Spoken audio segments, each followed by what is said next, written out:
rituals of his upbringing.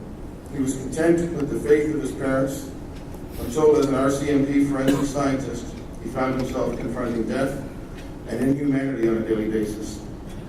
20 years of investigating violent crime as an RCMP forensic weapons specialist did not prepare Brian for the investigation of a Canadian pedophile, which took him into the shattering world of child sex slavery in Cambodia. Brian McConaghy is the only member of the RCMP to have smuggled 9 tons of contraband across international borders to save lives. As a Christian, he took over a brothel hotel to change a community, and as a trained weapons specialist, purchased a crime scene to bring justice and hope to the victims. It would take every ounce of both faith and courage to attempt to help these children, yet he was to discover that even there, hope, redemption, and even joy could be found. Ladies and gentlemen, please join me in welcoming Brian McConaghy to the stage.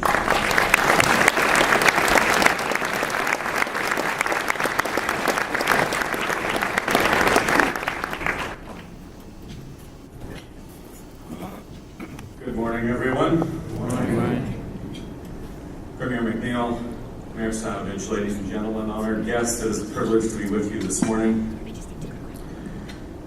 Particular privilege because this is unlike the meetings I used to go to in my previous career in the RCMP. If I was called out for a meeting this early in the morning, it normally meant that I had a date with somebody dead. So the fact that you are sitting here apparently breathing upright and looking at me is a significant social upgrade for me.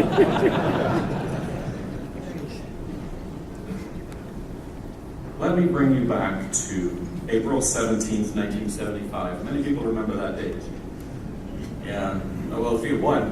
Very few know. This is an innocuous date for us. We don't remember it. I don't remember it either. I was 12 years old. I was in Belfast. As has just been mentioned, I was this dyslexic kid, the one that was thumped around, the one that was not the powerful kid leading the class, but quite the opposite. And Northern Ireland at the time was violent, and that violence carries into the schools. And so kids, you know what they're like. They find the weak link. I was the weak link, and it wasn't pleasant. And I remember sitting with my mom in the principal's office of my elementary school, and things weren't very politically correct in Northern Ireland at the time, and they hadn't diagnosed dyslexia. And so my principal said to my mom, "Brian's a lovely boy, but you have to understand he's only good for digging ditches." And so this was the expectation the world had of me. So for those of you who may be here this morning with either kids or grandkids struggling academically, take some hope. God can do more than we can imagine sometimes. So I have no memory of April 17th, 1975. Cambodians, however, all know that date. That was the date that civilization ended. The Civil War came to a close, and people nervously welcomed the Khmer Rouge, the communist guerrillas, into the capital city, figuring it's going to get rough under the communists, but it can't be as bad as the Civil War. How wrong they were. Within hours of entering the city, the orders were given the city was to be emptied. Not just that city, but every city in the country, every town, every village was to be emptied. So 2.5 million people were removed from Phnom Penh city in 72 hours. Thousands died in that process. That was the opening bid of the world's most vicious revolution. We still have the media reporting 1.8 to 2 million people dead in the 3 years, 8 months, and 20 days of that revolution. However, the mathematical models we have now indicate that the total is nearer 3.2 million dead in that period of time, out of a population of 7.5 million. There has been nothing like this in modern history, nothing like the trauma. This was a process for the communists of purification. Everyone was to be purified from the influence of previous government and previous colonial education. Therefore, all those educated would be executed. We see in Syria today the pillars of society collapsing as a byproduct of civil war. This was not to be the case in Cambodia. The pillars of society were systematically and deliberately dismantled as a matter of policy. It is the only time in world history where we have capitalism going to pure communism, no socialism in between, in the space of hours. Thousands died. Millions died in what became known as the killing fields. The family was systematically separated, children raised by what they call the Angka, the Great Revolutionary Organization, and children were raised in violence and brutality without any model of parenting that you and I would understand. Those children are the parents of Cambodia today. You can guess where that leads. And so we have a country, its entire borders sealed, becoming a concentration camp. So the date of April 17th, 1975 did change my life, even though I wasn't to know it for some years later. We immigrated to Canada in 1978. I struggled my way through school. I struggled my way through college. And I even struggled my way through university and graduated with, above all things, a history degree, and I never read a textbook. After that, the RCMP took me on as a weapons specialist and posted me to Vancouver. Well, what else could I be, really? I mean, from an ethnic standpoint, this comes naturally. And one of the gifts of dyslexia, there's many drawbacks, one of the gifts is that I have a profoundly good visual memory. And so I became not only a forensic scientist doing crime scene work and lab work, but I became good at it. The first time in my life I found really what I was good at. And so I thrived in this wonderful job, but it didn't come easy. When I was posted out, I went from a normal, fairly well-adjusted young man in Ottawa with family, living with family, with a good social network, to being posted out to the dark, dank, and damp Vancouver, alone, surviving on a diet of autopsies, crime scenes, and brutality every day. And it was a tough adjustment. And it was at that time, for the first time moving out from the safety of home, that I realized that my faith has to count for something. Was I simply living the tradition of my family? Or was this personal? Was this real? Was my faith mine, or ultimately was it my parents'? Fortunately, it became my own. And I realized that if faith was to have any impact on my life, it must involve some action. Faith without action, particularly in the context of suffering, is hypocrisy in my belief. But I still struggled to adjust to the environment of BC. And so after training, when I was fully fledged firearms examiner and taking cases and going to court, I just needed away from dead people. I was sick of dead people. And so I figured, I'm going to go to Asia. It's hot, it's sunny, and it's full of live people. And so I went to Southeast Asia, and quite by accident, for my break and my relaxation, I ended up in the middle of a war zone on the Thai-Cambodian border. Not really good planning on my part. I found myself in a refugee camp of 42,000 people, run by the Khmer Rouge, the guys who ran the killing fields. They weren't really refugees, they were more an enforced political constituency, or hostages. And in that setting, I found 15 people from a variety of countries, a Christian missionary medical team. I was amazed to see the work they were doing, working with 42,000 people in a little bamboo hospital while being shelled. Brave people. Now, I had known missionaries before. I mean, I grew up in the church, and so I had met lots of missionaries. Missionaries are people who come to your church with their spears and their beads and their jungle stories, and I thought they were idiots. If you can't survive in your own society, go be a missionary and mess up somebody else's. That was my opinion. Until I arrived in Site 8, this refugee camp, and I discovered that these medical missionaries are the bravest, the most talented, the brightest, the most creative problem solvers I had ever met. And they were serving incredibly.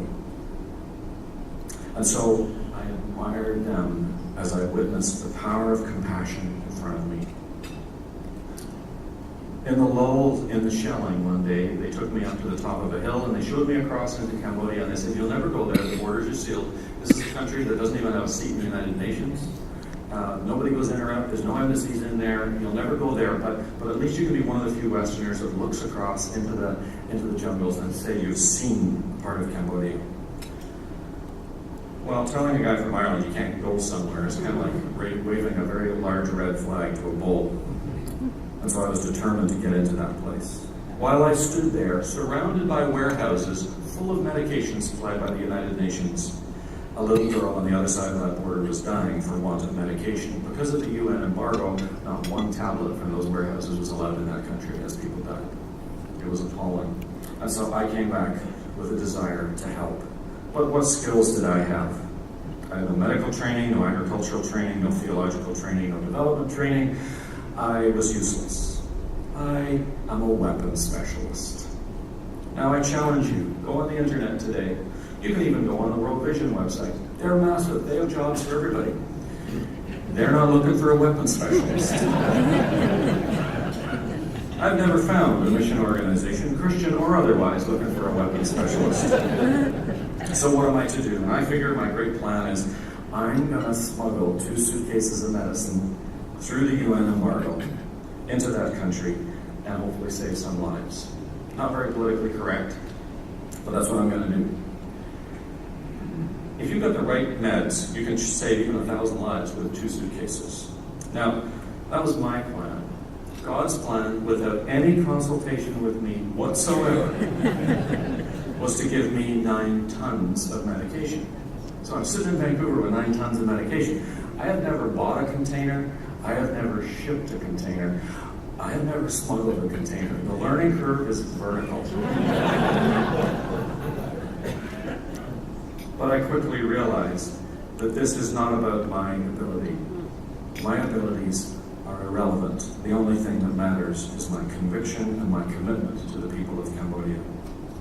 So if you want a definition of politically incorrect, take a security cleared member of the RCMP smuggling 9 tons of contraband through a UN embargo to obtain government support. It's not a good career move. But it was a demand made of me by God for these children.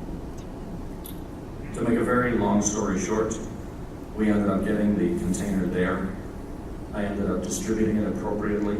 Thousands of lives were impacted, and the communist government put me on state-run TV as the hero who broke the embargo. Way to keep a low profile, Mr. President.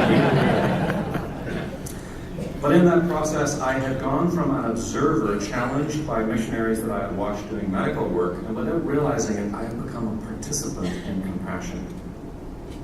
I realized, my goodness, in a weird way, I'd almost become like a missionary. Those people that I so dismissed. I named what we did after the little girl, Ratanak, who died. And Ratanak as an organization grew, and we did water irrigation programs as we tried to rebuild the infrastructure, literacy programs, agricultural clinics, agricultural development and clinics, etc., all through the Civil War. And my stubborn attitudes developed in Northern Ireland became very useful, because I would build clinics, the Khmer Rouge would blow them up, and I would simply rebuild them. I was not going to abandon these people. With the peace accords signed in Paris, I suddenly, overnight, became politically correct. And our clinics turned into hospitals and larger programs, working with AIDS victims and with orphans. And with orphans came terrible stories of abuse. And a huge industry, now that the country was open, of brothels developed. I didn't go near those brothels because I've got a brain. I don't want to get involved in that stuff, particularly child brothels. It is so destructive to your own psychology. And so I was quite happy to continue to build clinics and hospitals, because let me tell you, it's easy to do. You can build a clinic, you raise the money, you build a clinic, you cut the red ribbon across the door, and everybody pats you on the back and applauds, and it's easy. But you get involved in issues of human trafficking, where brothels own children, where people are being human trafficked as a product, you instantly have an enemy. It instantly is adversarial. This is grotesque work in every way. The police there were notoriously corrupt. It was dangerous work. And there were 30,000 children sold into this trade. 30,000 is a statistic. I can walk away from the statistic. God wanted to make it personal. How did he do that? Well, in the most unlikely way. I was still in the RCMP through all of this, and I was assigned to the Willie Picton file. I had never encountered prostitution, or the end game of prostitution, which is death, until I encountered Willie Picton and his supposed farm. And I was responsible for all the dismembered body parts coming out of the freezers for forensic examination. Grotesque work. And it was while working shoulder to shoulder with Vancouver City Police on that file that they approached me and said, we've got a different file. There's a guy who's torture assaulting prostituted women downtown east side of Vancouver, and he videos his assaults. We've arrested him, we've reviewed his video, we've got over 60 victims, and we've got little Asian children in these videos. Would you mind, since you go to Asia all the time, looking at these videos and telling us what country? All we want is a country, just a lead here, as to where we maybe find these victims. And I said, yes. Well, let me tell you, nothing in decades of doing homicides prepared me for watching those videos. Nothing prepared me for what some adults can do to children. And God took a statistic of 30,000 people and he made it intensely personal by showing me 7 little, what turned out to be Cambodian prepubescent girls being assaulted. It's what I call the big brown eye factor. We all need to have it. Where it's not about changing the channel, it's about staring into big brown eyes and realizing this person is real. And I need to deal with that. And so in fear and trembling, again without any skills, I said, okay, Lord, I'm in. We'll see if we can find these kids. To make a very long story short, with 9 countries to choose from, 247 possible million people, and videos all shot in red cubicles, no street scenes, no museums, nothing to give you a clue. In 72 hours, I had GPS locations of the crime scenes and the probable names of the children. That is not good investigation technique. That is God saying, step up, I will do the heavy lifting. These are my kids. Another lesson learned for me. And so as it became personal, I became aware of these children. They are stateless, they have no papers, no birth certificates, they are products, they are bought and sold as such. They service 8 to 10 adult males each weeknight, 50 to 60 over each weekend, and that translates into thousands of sexual assaults. I was appalled. Our response to that was to build Cambodia's first high-security rehabilitation center where children can go to be rehabilitated. It started with 60 girls in it. The reason it's in a high-security location is because to take a child from a pimp, a mama-san, or a Vietnamese mafia boss is no different than taking cocaine from a drug dealer. It's product. This is not going to be a fun process. Anybody in this room game for such a process? No, nor was I. And yet we stepped forward, and in fear and trembling, we moved ahead. That, over the years, has developed into working with older girls in a much bigger industry. And trauma is our new norm. We have beaten a path between our center and emergency, dealing with the attempted suicides. Not one girl has died in our custody. We've come close.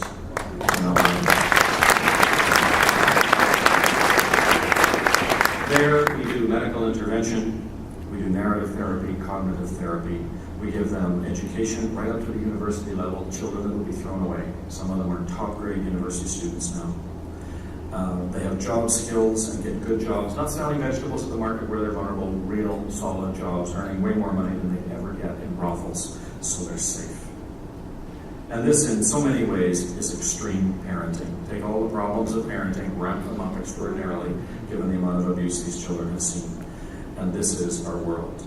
But what is it that rehabilitates these young women? Is it all the good therapy? No. It is encountering a guy I call the Carpenter King. He was born into poverty under very, very dubious social circumstances. He became a refugee in Egypt.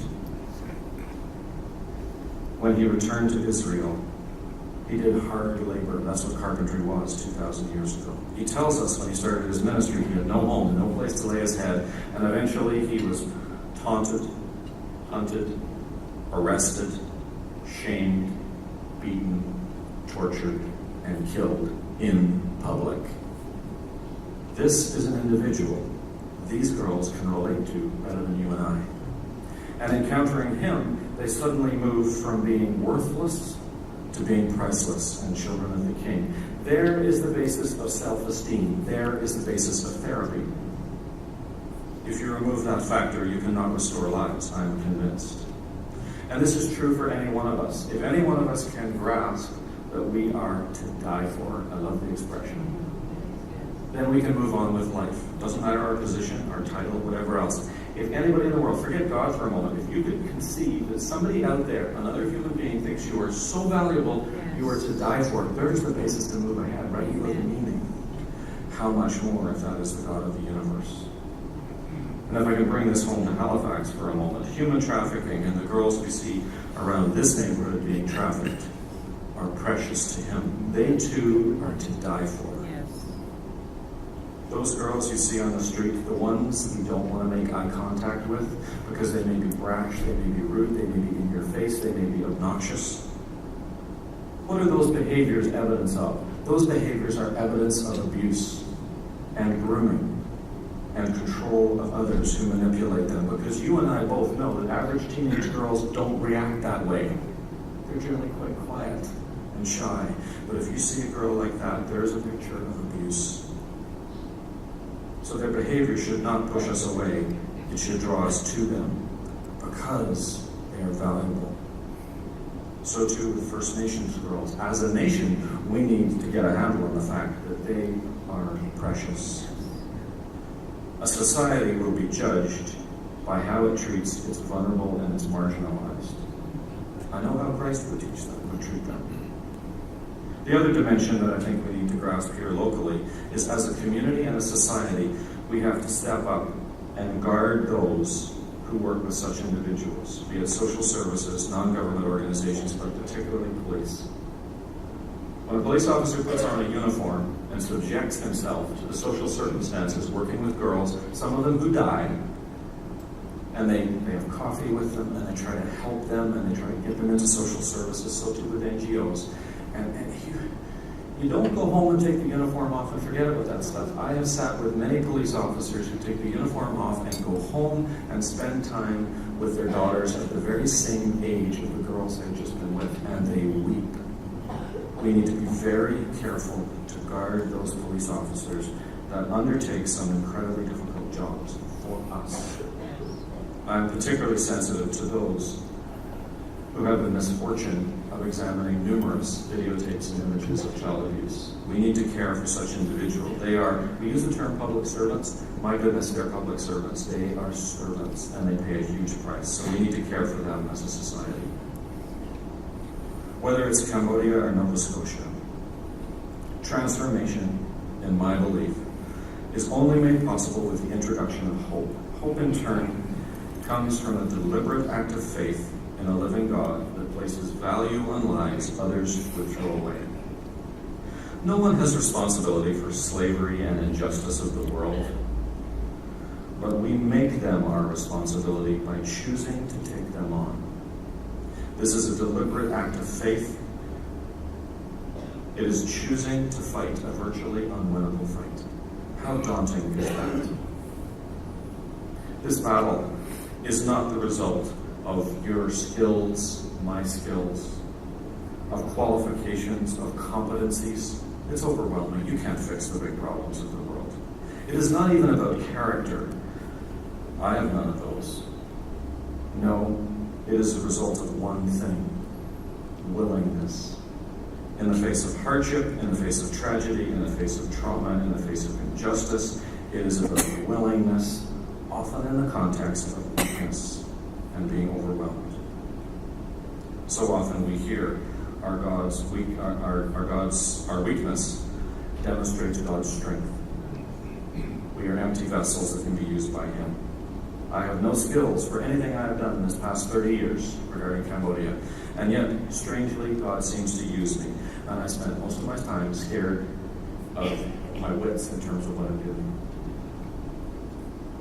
It is faith that drives us to live unencumbered by fear.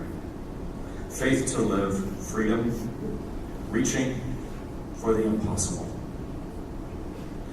Faith is not about the repetition of ancient religious ritual. Faith is not about adherence to social practice, nor, God forbid, can faith be dismissed as a crutch by which we cope.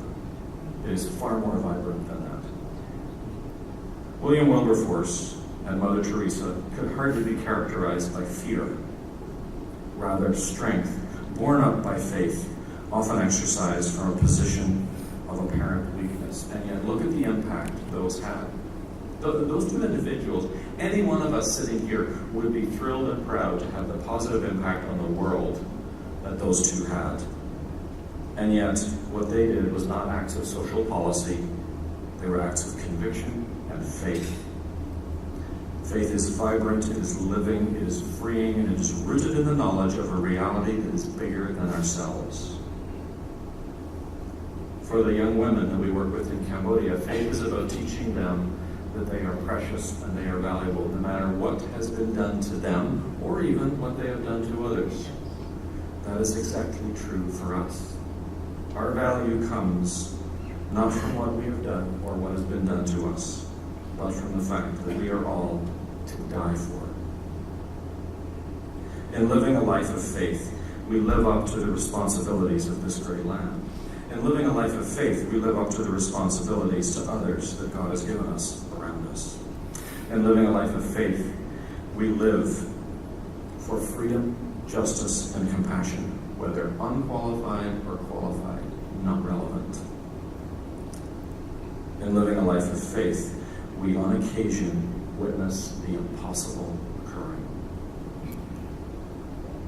When I was first assigned, though, that file with the 7 children from Vancouver City Police, we had no hope of finding these kids. And yet God gave me 5 of those 7. They are now, along with many others I have the privilege of knowing, self-assured, competent, skilled, joyful young women living with dignity. They have been married.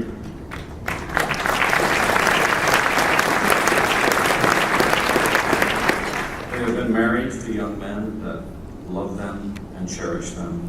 And even though the medical examiner said they were so badly damaged they would never have kids, wrong. They have wonderful, healthy babies and move on with life.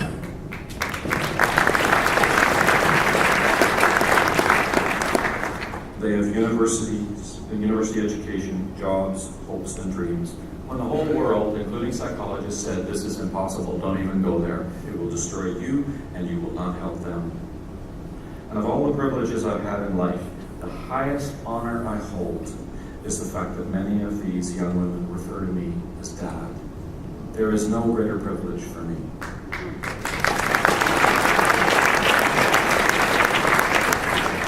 Such transformation is not doable, I do not believe, without faith. It has nothing, certainly, to do with my skills, talents, or qualifications, nor does helping the ills of this community, this city, this province, and this country. And it has everything to do with faith in God and faith that He can work the impossible. So it is about willingness, often in defiance of logic, often from a position of weakness. This is the life of faith. I would encourage you to celebrate faith in your community and to live that faith, which is the faith of freedom. Thank you.